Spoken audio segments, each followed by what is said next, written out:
Welcome to a conversation with one of the Perth USAsia Centre's 2023 Indo-Pacific Fellows. I'm honored to be joined today by Dr. Premesha Saha, who is our Indo-Pacific Fellow. Premesha is, I think, well known to many in our community. She is a fellow with the Strategic Studies program at the Observer Research Foundation, widely known by its acronym ORF. The host most recently of the Raisina Dialogue, as well as the Raisina at Sydney Dialogue and many other events in India. Premesha comes to this current position as our 2023 Indo-Pacific Fellow with a long stream of past experiences in India and in the region. She was previously an associate fellow with the National Maritime Foundation. She served as a fellow with the Asia-Pacific Center for Security Studies in Hawaii, with the Center for Strategic and International Studies in Indonesia, and has her PhD from JNU in Delhi. And we're delighted to have her help us have an on-the-ground understanding and developments of one of the most important countries in the Indo-Pacific, India. So, Premesha, thank you for joining me today. Thank you, Gordon. Thank you so much for allowing me or inviting me to be a part of this fellowship. I'm actually very honored, and to be a part of a fellowship which is with an Australian think tank. In the past, I have had the opportunity to work on projects with Australian universities and think tanks, but not to be a part of a fellowship. So this is actually a new opportunity for me, and I'm extremely looking forward to it. As far as my interest in Australia got piqued while I started my journey with ORF. It started in 2019 through Australian funded projects, and I think I would like to mention Dr. Christian here, who actually we both came up with an idea to work on the India-Australia-Indonesia trilateral. That actually paved my way to work with the Australian DFAT and work with Australian universities and think tanks. And that was an important project that we did, and that piqued my interest to work on Indo-Australia, because during that course I realized that if we are talking of the Quad, if we are talking of the Indo-Pacific, when we talk of bilateral relations, I think India-Australia bilateral relations is the one which has seen the most significant amount of progress in the last 5 to 10 years compared to any other bilateral relationship. Yes, our relationship with the US has been improving. With Japan, we have had a strong relationship in the past as well, and it is only growing strong. But with Australia, the journey has been magnificent in the last decade, I would say. So I think that, in a way, throughout my interest to work on Australia, and I'm really looking forward to this fellowship. Thank you. Well, thank you. And I think we both saw that just a couple of weeks ago. I was honored to be in Delhi at the Raisina Dialogue, organized by ORF. In fact, I had hoped to sit down and have this conversation with you in person, but it turns out between the G20, the Quad, the Raisina Dialogue with its cast of thousands, and probably 4 or 5 other weddings, the Taj Palace Hotel was full. I mean, there wasn't an empty space in any hallway or any nook and cranny anywhere in that building. So we're back doing this virtually, but thank you. And congratulations to the team at ORF on a remarkable Raisina Dialogue. I think you had to be very pleased with the output this year. Yes, right now clashes with the G20, where India is currently in the presidency position at G20, and ORF is currently the T20 secretariat. So it's been a busy year. It's going to be a busy year for ORF, and to be the leading voice among the think tanks for G20 is a very good opportunity for us as well. And I'm looking forward to the work that my colleagues are doing, and we're looking forward to a productive 2023. Now, my time in India actually coincided with the Holi holiday, and I noticed that you're in your hometown of Calcutta, where clearly the colorful element of Holi has continued on. So very good. Hey, let me shift back to Australia, because you mentioned that in your assessment, the Australia-India bilateral relationship has probably improved more than any other, despite the fact they've improved quite markedly itself. Obviously, we saw that a couple of weeks ago. Within the span of 2 weeks, we had 5 Australian ministers, including our Prime Minister in India. We had to kind of pinch ourselves to remember that we're only a country of 25 million people, and yet the degree of interest that Australia demonstrated to India in terms of 5 ministers there. Our Prime Minister, by my count, I may be wrong, your colleagues at ORF might correct me on this, but by my count, Australia had more delegates at the Raisina Dialogue than any other country, including much larger countries like the United States or Japan or India. And part of that was just timing, but part of that was the interest. But India obviously showed tremendous respect to Australia, and I think it was noted by everyone in participation in terms of your Prime Minister and the cricket game and the cart around the cricket grounds and the holy celebrations themselves too. So really, and the aircraft carrier, that was pretty big. So I wonder if you might actually just put your analytical hat back on. You've worked for a long time on Indonesia. You've seen things from a U.S. perspective. You understand the Indo-Pacific more broadly. Why is that? Yeah. Why have we seen that market improvement over the last 5 years? I think if I have to narrow it down, basically, we can't run away from this fact. I think the primary reason for the India-Australia relations, I would say at the initial stage, right now, I think we have moved on from that and it's much more than that. But I think the way it started off was how the two countries' attitude and opinion of China changed. I think that sort of played a role in the initial stages, sorry, excuse me, as to how this relationship started taking off in the way it has in the current times. India has always had a border dispute with China, but still the relationships had been cordial. And through dialogue, through diplomacy, through various summits that were happening, even Australia-China relationships were strong, be it from the economic aspect, primarily from the economic aspect. But I think the fact that, the clashes at the border started turning into skirmishes, started turning into conflicts, and especially after the Galwan Valley clash, I think India's complete view and the way India perceived China underwent a transformation. And one way of tackling that was to work with as many like-minded countries in the Indo-Pacific region as possible. And obviously Australia turned out to be a very important partner, because Australia was going through a similar journey. Obviously not in terms of the border thing, but when it comes to China's interference in Australia's domestic politics, the kind of sanctions that China was imposing on Australia in the economic aspect. So I think even Australia was looking to transform its China policy. We saw that with the Huawei, for instance, and also, trying to push for researching or finding out the origins of the COVID virus. So I think in many ways, Australia was also trying to take a stronger stand. So in that way, both the countries' policies aligned. Second was obviously the focus on the Indo-Pacific, how the Indo-Pacific becomes like this this evolving dynamics of the Indo-Pacific, how Indo-Pacific is becoming a very important pillar in each country's foreign policy. 2017 onwards, with the foreign policy white paper that Australia released with Quad 2.0, Australia's focus on Indo-Pacific only strengthened. And I think in a way, India's focus on the Indo-Pacific also grew from 2017 onwards. The 2018 Shangri-La speech is an example of that. And furthermore, initiatives are taking off the ground, like the Indo-Pacific Oceans Initiative, Sagar, which is security and growth for all in the region, which has been there from 2015 onwards, but it's only becoming a lot more is happening under that initiative. So, the focus on the Indo-Pacific is the second aspect. And third, as I said, India's attitude of issue-based alignments, working with like-minded countries, working on specific projects which would help you. And I think in that also Australia fits, especially through these unilateral frameworks. I think Quad played a very important role as well in strengthening this relationship. The fact that India's attitude to India and US relations is also improving remarkably. I think the way India-Japan relations are also doing, and I think these two countries also have a role in helping these relations improve, and we can go on and on. But these have been the main, I think, prospects. Obviously, the fact that Australia can be a good, important partner while dealing with Southeast Asian countries, that is also another aspect to help in India's outreach in the South Pacific. So there are such reasons why I think the India-Australia relations have taken off.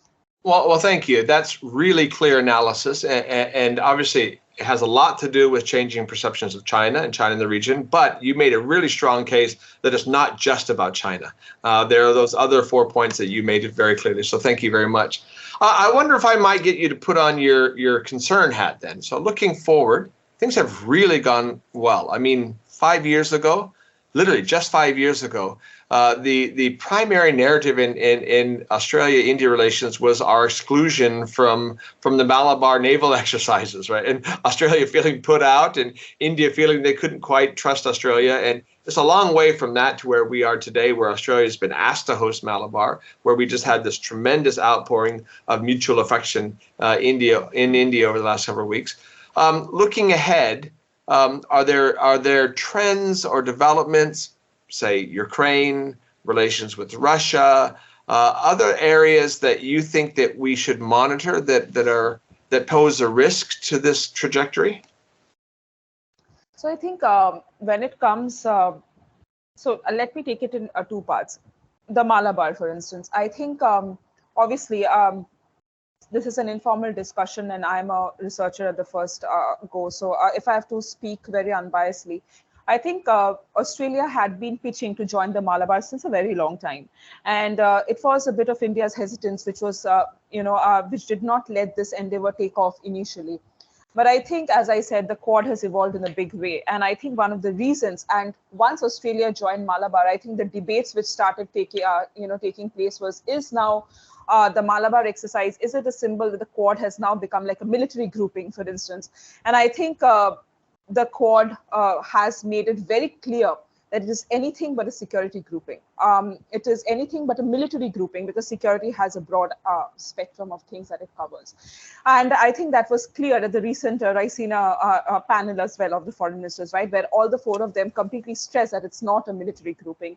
And I think once that has been cleared, Malabar seems like, like a naval exercise which 4 countries are doing in the Indian Ocean and the Bay of Bengal region, for example.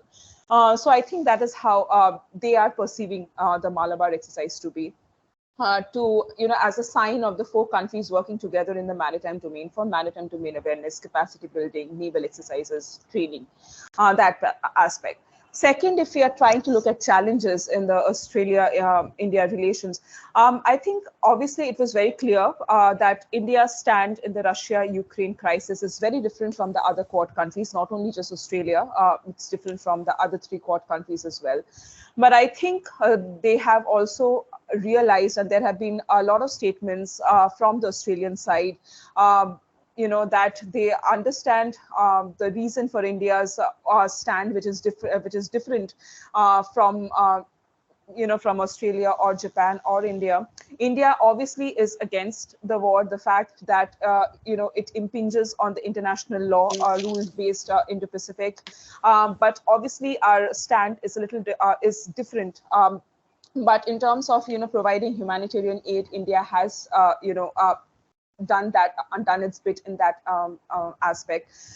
But I think the Quad countries also realize that India likes to exercise a strategic autonomy, especially under the current government, and that India would also have to cater to its own national interests above foreign policy. And I think foreign policy is also based on the country's national interests. And I think all the Quad countries realize that will not be the hindrance. But I think the challenge in India-Australia relations at the moment is going to be, though the trade aspect is picking up, but I think there needs to be much more investment from the Australian private sectors in India, Australian corporate sectors in India. And I think that realization is there, because in this Prime Minister visit, you did see a CEO forum happening in Mumbai, but a lot more needs to be done. And I realize that effort has to be done from both ends. It's not just from the Australian end. India also has to work on its ease of doing business. And I think India is working on that a bit now. So I think a lot more needs to happen in terms of the investment part of things in the India-Australia relations at the moment. Thank you. I couldn't agree with you more. That's spot on. Very often in bilateral relations globally, the business or trade investment will precede the political. In this case, the political is leading the economic, and there's a lot of work for us to do on that front. Look, I'm sitting here in Perth, on Australia's Indian Ocean capital. You're in Calcutta. You're also looking at the Indian Ocean from different perspectives. Let's talk about their near region. What is the scope for Australia, India cooperation in this region, in the Indian Ocean in particular? And I'll come back in the next question to an area that you're working on right now in Southeast Asia, but let's focus on the Indian Ocean to begin with. Yeah. So I think even with regards to the Indian Ocean, when we talk of maritime security and when we talk of India and maritime security, I think India started, taking maritime security or talking about or taking matters maritime seriously after the 2008, Mumbai terrorist incident, terrorist attacks which happened. Before that, yes, sea, navy, maritime issues were important, but I think land security took precedence for us. But I think that incident made India realize how important maritime security is as well. And why I refer to that, I think because, that in a way led to the evolution of the fact that India for long has been regarded by many as a net security provider in the Indian Ocean region. But if you see, for example, Prime Minister Modi's statement in the 2016, 2015 or 16 International Fleet Review, which happened in Visakhapatnam, where I think he made it very clear that India alone cannot be the security guarantor in the Indian Ocean. India is now looking to work with like-minded countries in the Indian Ocean region. Initially, there was averseness before that. But now India realizes that it has to work with other countries, other littoral countries in the Indian Ocean region if there has to be security and stability in this region as well. So I think in those regards, obviously, when we talk of the Indian Ocean, we tend to divide it as the Eastern Indian Ocean, the Western Indian Ocean region, the terminologies which India uses. I realize Australia uses Northwest Indian Ocean, for instance. But since I'm speaking from the Indian perspective, I'll refer to it as the Western Indian Ocean region for us. Because most of our immediate neighborhood, South Asian countries, are based in the Western Indian Ocean region. That's why it's often said that India's primary interest would be the Western Indian Ocean region as compared to the Eastern Indian Ocean region. But, I think that view is there, but there has been a slight change in that. Because for India, its extended neighborhood, Southeast Asia, is also equally important. And one can see that, obviously, as I said, with the growing, importance of the Indo-Pacific. So obviously, in the Western Indian Ocean, it is important because the island nations, the South Asian neighbors are based there, Sri Lanka, Maldives, among others. Within the Western Indian Ocean, I think another region which is very important for India currently, and Australia is also doing a lot in that, is the Bay of Bengal. We have been working with Japan for a long time when we talk of the Bay of Bengal, especially in terms of infrastructure development. But now Australia is also, undertaking a lot of efforts in the Western Indian Ocean region, in the Bay of Bengal. There are a lot of avenues where the two countries can work. But at the same time, there is a certain amount of caution that Australia has to take into account that, the work has to be in such a way that it attributes or that it contributes to India's own, visions and goals in that region. It should not override India's importance. So I think in a way, so that consciousness has to be there. So both the countries have to work together to champion India's ambitions that in a way would contribute to the healthy, to a peaceful and stable order in the Western Indian Ocean. And obviously, the thing which comes to my mind foremost would be both the countries to cooperate under the Coalition of Disaster Resilience Initiative, which India has undertaken, the CDRI. Because island nations in the Indian Ocean faces similar challenges which island nations in the South Pacific faces, for instance, climate change, natural disasters. And I think both countries can draw from each other's experiences in those regards. Infrastructure, India can take lessons from Australia's specific step up, which Australia does in the South Pacific region. What kind of infrastructure development, port development programs, connectivity programs India and Australia can work in the Western Indian Ocean region. Capacity building, for instance, obviously, training the coast guards and the navies in the island nations of the Indian Ocean. So there are such initiatives which obviously India would appreciate Australia playing a role, and that in a way would, show that the two countries are working together.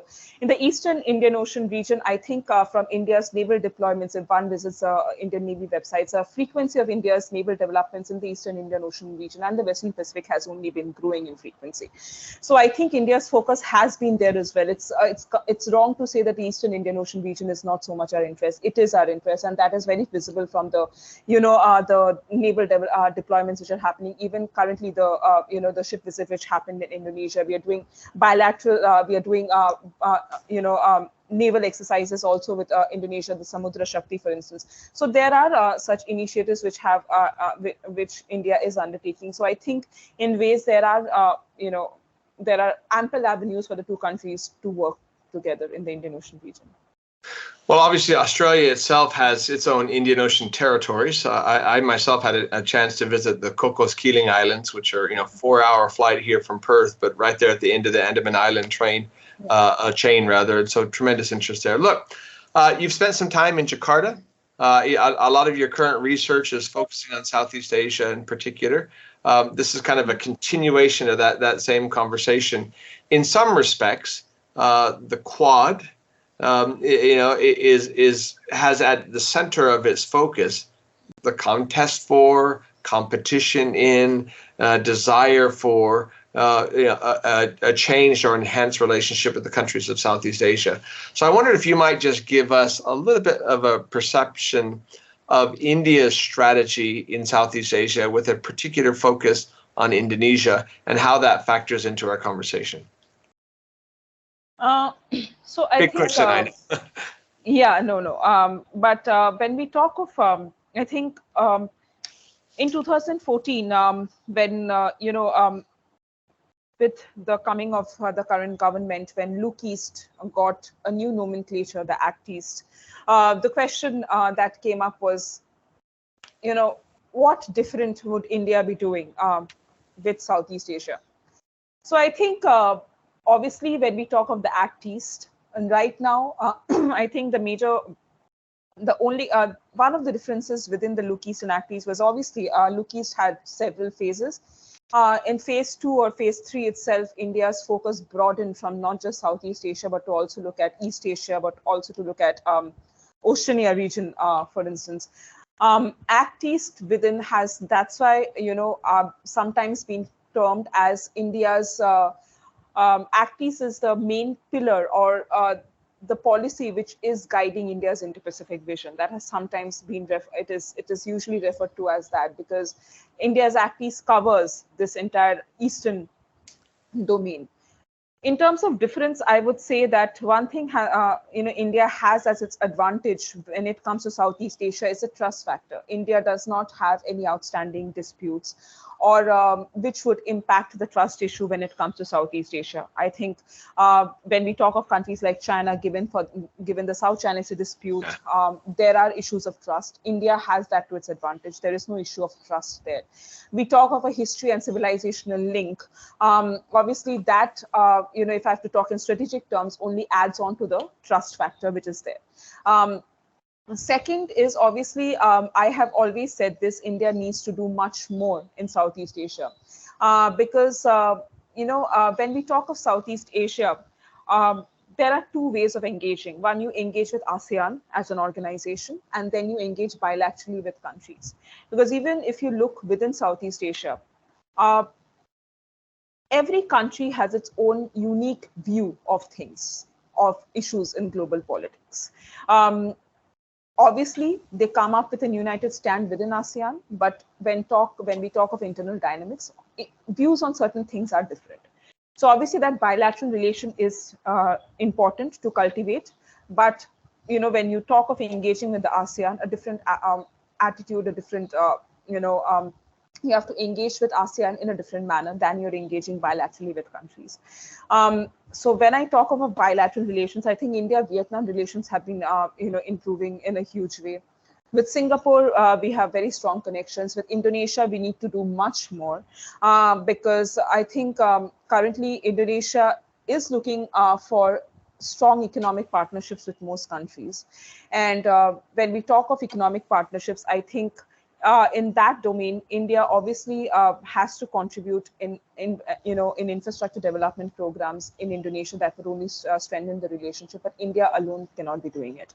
And I think in that regard, Australia, Japan, US becomes very important for India to work together if you have to, develop strong ties with Indonesia. Another sector in which India-Indonesia relations need to grow is the Indian Ocean region. Connectivity. Yes, we do talk about how the Western Sumatra region is at a very close proximity from India's Andaman and Nicobar Islands. There are efforts being undertaken to, improve connectivity between Aceh and the Andaman and Nicobar Islands. There are working groups which keep on visiting from the Aceh region to India and talk about what are the prospects and what we can do to improve this connectivity. But I think there are other islands in Western Sumatra as well, with which connectivity can be improved. But it's not just a matter of connectivity. It also has to be, the talk of import and export, what you can import from there, what you can export from there. So there has to be research and working groups working on that. So I think there are these kind of areas with India has to work with Indonesia, because this is currently the focus of the present government. And in that's why I say, that it's important that countries like Australia work on Bay of Bengal region, because this area falls within that as well. So there are aspects like that. With Philippines, I think with the BrahMos deal, especially, it opens doors. To clarify for the listeners, BrahMos is missiles that are being sold from India to the Philippines. Yeah, the batteries. But I think that is just the beginning. If a similar deal can be striked with Vietnam and Indonesia, it would, in a way, stamp India's place as a trustable defense partner in that region. So I think that also opens doors. With Malaysia, it's a little bit of a tough road because relations have had its share of ups and downs. But I think there are ways in which, especially with the BrahMos deal, opens doors for defense. Secondly, obviously, we have to do much more in the investment side. And in that, I think the Quad plays an important role. And as far as, and for even the Quad countries, have an advantage of having a country like India on board, because India is, I think, one of the only countries which do not have any trust issues. Will not, has in that phase, Southeast Asian countries do not have any outstanding issues. With US, I think they had this thing that US's presence in this region is depleting. With Australia, there have been some differences with Indonesia, but I think that bridge has also been crossed. With Japan, again, Japan and India are two very important partners when we talk of Southeast Asia, because Japan, for its infrastructure projects, already has a very good image there. And India, because of its, the fact that India is, through its soft power diplomacy, or the fact that, as I said, there is no baggage as we speak. So in that case, I think India and Japan are very good. They present very good opportunity for a country like Australia and US to also improve its presence in the region. Fantastic. Look, the more we talk, the more questions I have. Obviously, after all the flurry of Australia-related activity, you just this past week have had the Japanese Prime Minister in India. You've got the G20 itself coming up. Prime Minister Modi is going to be coming to Australia as part of the Quad leaders meeting, and a whole range of other activities.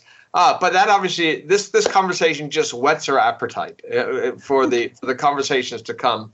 One of the things you said early on that really struck me is that you really can't look at Australia-India relationships just in isolation, because the tremendous improvement in relations with Europe, with the United States, with Japan, our shared interest in Southeast Asia, as you described it, our shared interest in the Indian Ocean, is that context that really kind of makes it.